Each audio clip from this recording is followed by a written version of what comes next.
Assalamualaikum warahmatullahi wabarakatuh. Good morning, good afternoon, or good evening to anyone who watched this. So, how are you today? I hope you are in great condition. I hope we all are in great condition, especially during this COVID-19 pandemic that's happening around us right now. So, stay at home to stay away from COVID-19 and also stay healthy always. Okay, before we get to the material, let me introduce myself. As the saying goes, tak kenal maka tak sayang. So, my name is Farhan Muhammad Rifki and I am an English Education Program student of STK IPS Subang. The reason I am here is to teach you all about passive voice or kalimat pasif in bahasa Indonesia. Okay, before we start though, I'd like to tell you about the basic competence of this lesson. A basic competence or kompetensi dasar in bahasa that needs to be reached in this learning session. So, the basic competence that needs to be reached in this learning session is I'm gonna explain it in bahasa, okay? So, KD atau kompetensi dasar yang harus dicapai adalah KD 3.5 dari silabus untuk kelas 11 semester 2. Menerapkan fungsi sosial, struktur teks dan unsur kebahasaan, teks interaksi transaksional lisan dan tulis yang melibatkan tindakan memberi dan meminta informasi terkait keadaan, tindakan atau kegiatan atau kejadian tanpa perlu menyebutkan pelakunya dalam teks ilmiah sesuai dengan konteks penggunaannya, dan juga perhatikan unsur kebahasaan passive voice. Lalu kemudian indikator pencapaian kompetensi atau disingkat IPK. Siswa dianggap sudah memenuhi kompetensi dasar apabila sudah mencapai indikator sebagai berikut. 3.5.1 Menjelaskan fungsi sosial, struktur teks dan unsur kebahasaan, teks interaksi transaksional, lisan dan tulis yang melibatkan tindakan memberi dan meminta informasi terkait keadaan atau tindakan atau kegiatan atau kejadian tanpa perlu menyebutkan pelakunya dalam teks ilmiah sesuai dengan konteks penggunaannya, dan perhatikan unsur kebahasaan passive voice. Jadi tadi beberapa kali disebutkan tanpa perlu menyebutkan pelakunya. Jadi inilah yang akan kita bahas nanti. Okay? So basically that's all for the introduction about myself, about kompetensi dasar and also indikator pencapaian kompetensi. And now let's get to the material, okay? Now let's get into the material, shall we? What we are going to learn now is passive voice or kalimat pasif in bahasa Indonesia. But first, I'm gonna ask you something. Do you know what active voice is? You need to know what active voice and passive voice are before continuing this lesson. So, let me explain it to you. Active voice is a sentence where the subject is the doer of the verb or the action. Jadi, pada dasarnya, kalimat aktif itu adalah kalimat di mana subjek merupakan si pelaku yang melakukan tindakan atau suatu aksi dalam suatu kalimat. Jadi bisa dibilang subjek itu adalah pelaku yang melakukan kata kerja di dalam suatu kalimat. Now, do you still remember the structure for active voice? Okay, here I will show you the structure. The structure is subject plus verb plus object. As you can see, you put the subject in the front, followed by verb and object. This is the structure for active voice. For example, here is an active voice sentence. Louis writes a book. Now, let's analyze the sentence, shall we? Louis is the subject, writes is the verb, and a book is the subject. Jadi, kalimat aktif itu tentunya sering kita gunakan dan temukan dalam kehidupan sehari-hari. Misalnya ketika kita melakukan sesuatu, itu kita menggunakan active voice. Misalnya ketika kamu makan apel, kalau kita buat dalam kalimat, maka kalimatnya adalah saya makan apel. Jadi saya adalah subjeknya, makan adalah kata kerjanya, dan apel adalah objeknya. Jadi subjek melakukan sesuatu terhadap objek. Dalam kasus ini, saya adalah subjeknya dan apel adalah objeknya. Jadi objek tersebut dimakan, dikenai kata kerja oleh si saya. Jadi saya makan apel, seperti itu. Jadi saya yang mengenai suatu kata kerja terhadap suatu objek, seperti itu. Contoh lainnya misalnya adalah saya menulis buku atau saya meminum aqua gelas, misalnya seperti itu. That's for passive voice. That's for active voice. But how about passive voice? Unlike active voice, the structure of passive voice is slightly different. The structure is like this: object plus to be plus verb 3 plus by plus subject. So, as you can see, the position between the object and the subject is swapped. And there is also to be between the object and the verb. Also, the verb use the third form, or as we know, verb 3, no matter what the tense is. Jadi, kalau passive voice itu, posisi subjek dan objek itu dibalik. Here is an example of a sentence written in passive voice. A book is written by Louis. Now let's analyze the sentence. A book is the subject, is the to be, written is the verb, by is to indicate the doer or the subject in the sentence, and Louis is the subject. What makes passive voice different from active voice is that you can omit the subject entirely and the sentence is still correct. For example, the sentence, a book is written. It is still grammatically correct. The only difference is that when it's written this way, the subject is unknown in the context of the sentence, but it's still correct nonetheless. Jadi, kalimat pasif itu sering kita temukan dan gunakan dalam kehidupan sehari-hari juga. Misalnya, apel dimakan oleh saya, atau buku ditulis oleh saya. Seperti yang bisa kita lihat dari contoh di sini ya.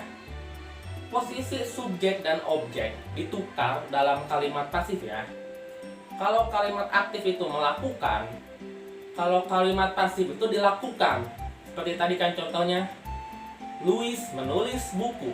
Itu adalah kalimat aktif, melakukan. Kalau kalimat pasif berarti dilakukan. Kalau misalnya buku ditulis oleh Louis, melakukan dan dilakukan. Itulah cara yang paling dasar untuk membedakan apakah sebuah kalimat itu pasif atau aktif, oke? Karena kalimat pasif itu objeknya yang dikenai oleh suatu tindakan dari kata kerja tersebut. Ingat-ingat ya. So let's compare the two. So here we have the two sentences. One is in active voice and the other one is in passive voice. Louis writes a novel, and then a novel is written by Louis in passive voice. By comparing them side by side like this, we can clearly see the difference between the two. The position of subject and object are swapped, and the verb is always verb 3 in passive voice. Now, you might be asking, why do we use to be before the verb 3? And why does the verb need to be verb 3? Well, here is the explanation. It is because in order for a verb to be passive, you need to add to be in front of the verb and change the verb into past participle, or as we know it as verb 3. Jadi, kalau kalian melihat ada kalimat dalam bahasa Inggris yang menggunakan to be dan diikuti oleh verb 3, maka kalian bisa yakin bahwa itu adalah passive voice atau kalimat aktif. Misalnya kalian melihat suatu kalimat dalam bahasa Inggris yang bertuliskan seperti ini misalnya. A milk is drunk by me misalnya. Nah, kata frasa is drunk ini adalah passive voice ya, karena is adalah to be kemudian diikuti oleh drunk yaitu verb 3. Jadi begitulah cara mengetahui dalam bahasa Inggris apakah suatu kalimat itu adalah passive voice atau bukan. Seperti itu. Moving on from that, passive voice can be written with different tenses. Do you still remember what tense is? Tense is a method to indicate when an action or verb takes place, atau kapan suatu aktivitas terjadi. Kalau di kita itu tidak ada tenses ya, kata kerja tetap seperti itu, tidak berubah. Tapi kalau dalam bahasa Inggris, we use tense to indicate the when an action takes place. Kita merubah bentuk kata kerja untuk mengindikasikan waktu kapan aksi tersebut dilakukan. Do you still remember how many tenses are there? I am sure you have learned this, but let's take a look at it again. There are 12 tenses, which divided into 3 main categories. They are past, the present, and future. The present, past, and future tenses are divided into 4 aspects: simple, continuous, perfect, and perfect continuous. We use past tense to indicate that an action happened in the past. Kita menggunakan past tense untuk mengindikasikan suatu tindakan atau suatu aktivitas yang terjadi di masa lampau, yang berarti sudah terlewat di masa lalu. We use present tense to indicate that an action happens in present time. Kita menggunakan present tense untuk mengindikasikan bahwa suatu tindakan, suatu aksi, suatu kata kerja itu dilaksanakan di masa sekarang yang sedang kita alami saat ini. And the last one is we use future tense to indicate that an action will happen in the future. Kita menggunakan future tense untuk mengindikasikan suatu aksi yang akan terjadi di masa yang akan datang. Jadi past yang sudah lalu, present di masa sekarang, dan future di masa yang akan datang. Seperti itu. Please remember it, okay? This is really important. To make it easier, let me show you all the 12 tenses. They are simple present, present continuous, present perfect continuous, simple past, past continuous, past perfect continuous, simple future, future continuous, future perfect, and future perfect continuous. So these are the 12 tenses. But out of these 12 tenses, only 8 can be used for writing passive voice. So the tenses that can be used for writing passive voice are simple present, the present continuous, the present perfect, simple past, past continuous, past perfect, simple future, and future perfect. So, what are the tenses that cannot be used for passive voice?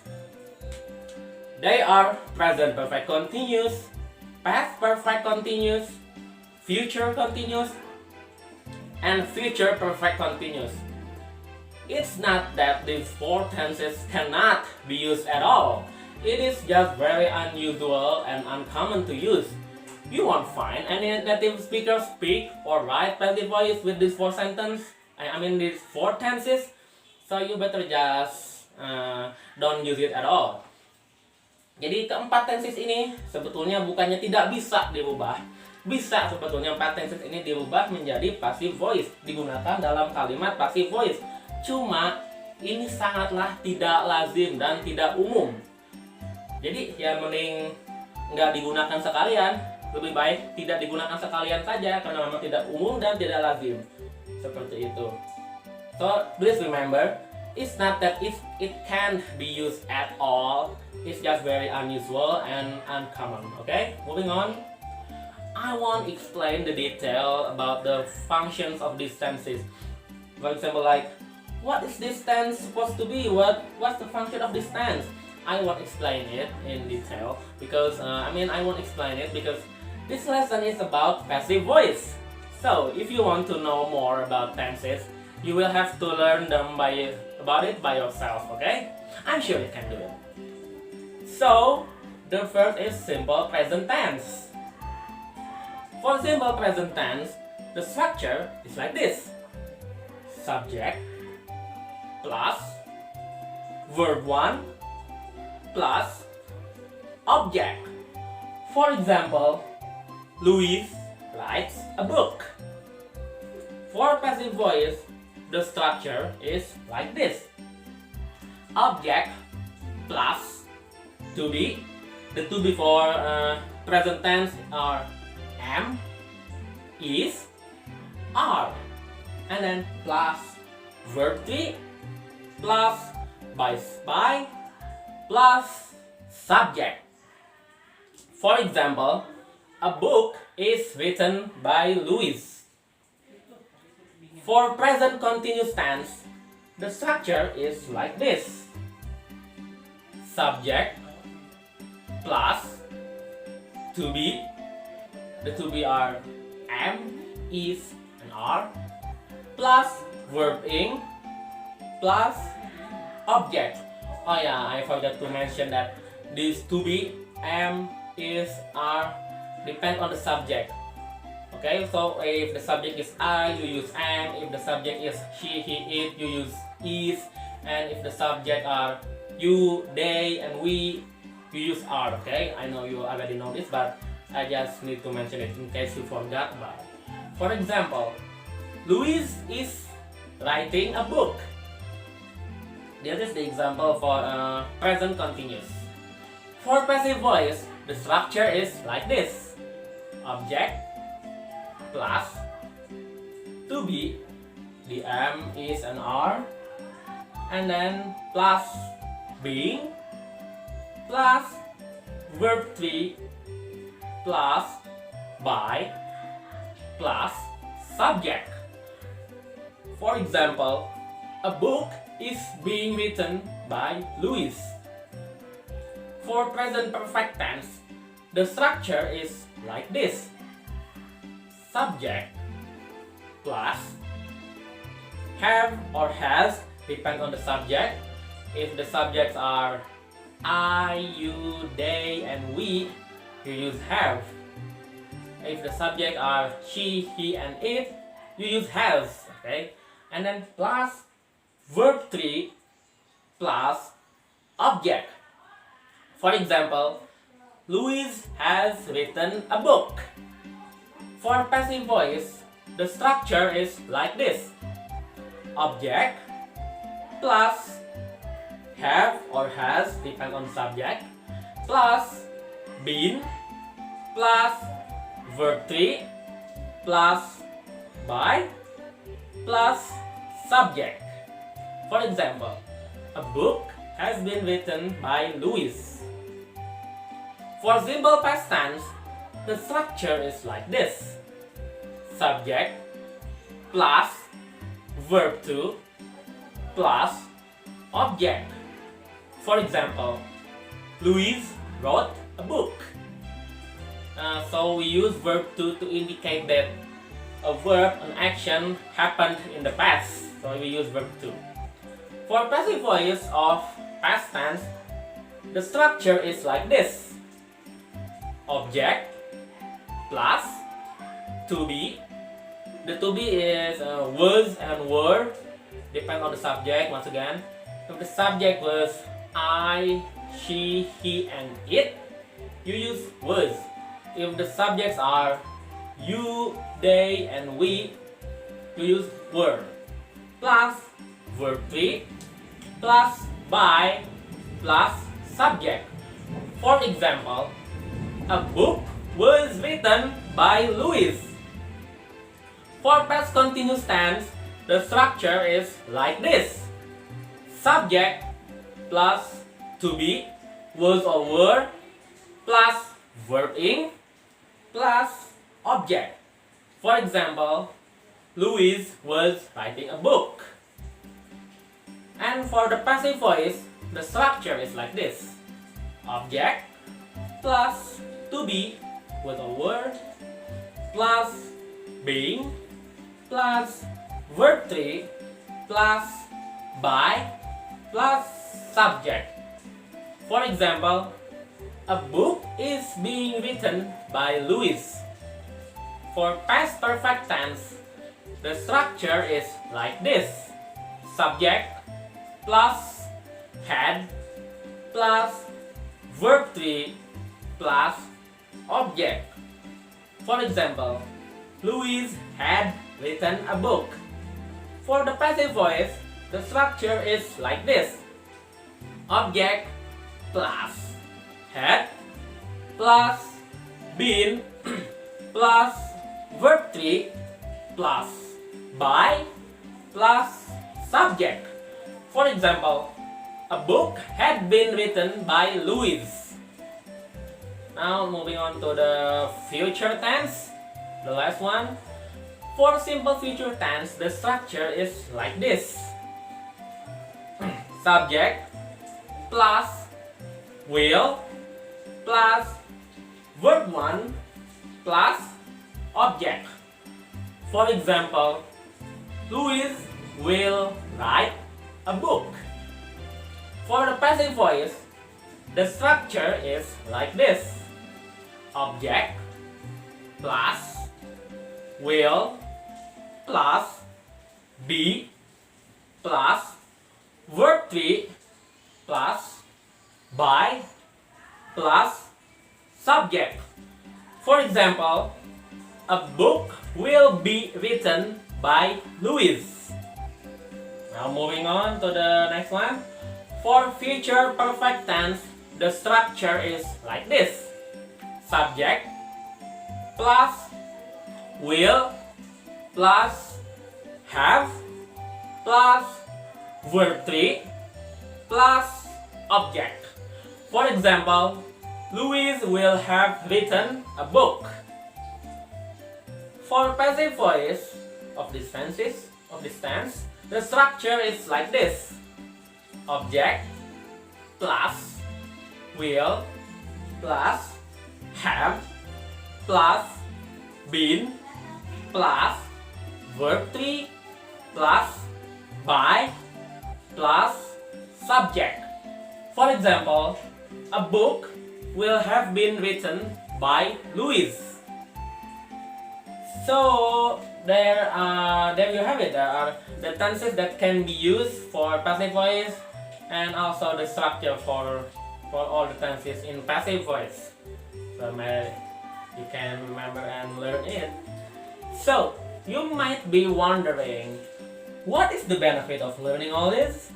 Well, when you want to emphasize the object in a sentence, for example, you might want to use passive voice.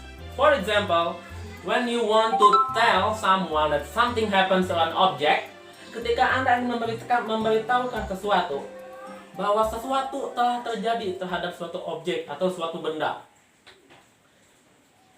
kalian bisa menggunakan passive voice. Misalnya ketika kalian ingin memberitahukan sesuatu terjadi terhadap suatu benda, tanpa kita mengetahui subjeknya, use passive voice. So without knowing the subject, you can use passive voice. For example, my bike was stolen. Atau sepeda saya telah dicuri. Kita memberitahu kepada orang lain bahwa sepeda saya dicuri, tapi kita tidak tahu pelakunya. We don't know who the subject or the perpetrator is. Also, If you are to write a research paper, you will often use passive voice. That doesn't mean you can only use passive voice though. Both active and passive voice are used. So, yeah, passive voice is often written in a research paper, often used in research papers. So, you need to learn how to write passive voice. So, there you have it. Lesson about passive voice. The conclusion is, passive voice is a form of sentence that emphasizes on the object rather than the subject, whose structure is slightly different in that the position of the subject and object are swapped, and the verb use the verb tree, and a to be is inserted in front of the verb. So thank you so much for watching. I hope this video can be useful and easy enough to understand, and I'm sorry if there's any mistake. Wassalamualaikum warahmatullahi wabarakatuh.